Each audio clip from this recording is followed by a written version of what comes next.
Welcome back. This is the second portion of WebTurtle of my branching assignment. Again, I'm Taylor. So, first things first, we're back into the portal. And with the branching assignment, the basic concepts are giving it two different commands. It's the if, else, and end of the program. So because I'm new to this, I'm just going to do some very basic things. And the first thing I want to do is give it an if command. So I'm just going to type if, and then the caret top. And this correlates to the inputs down here. This is what I want to be plugging into. That'll reference this, and it'll show up in this. So this is input 1. And I don't actually have to put the number 1.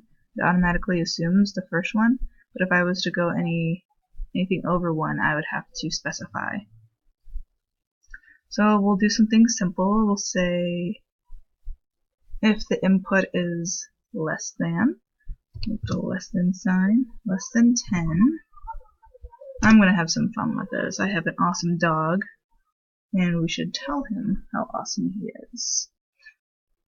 If input is less than 10, we're going to make the color 3, and we are going to say print. And we want this to print out cat's roll, because cats are less than 10.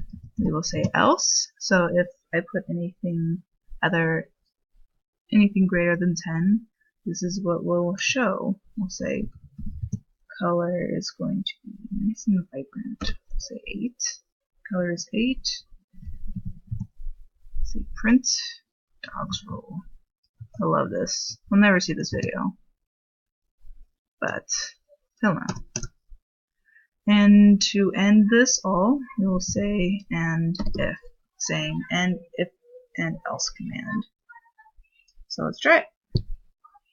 Type in 5 here.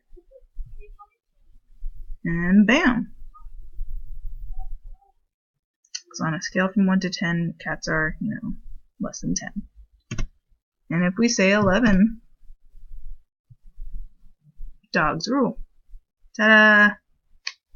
Very simple, but I was very excited to get it. And this is the end of my video. I hope you enjoyed it, and I hope you enjoy your weekend. Bye!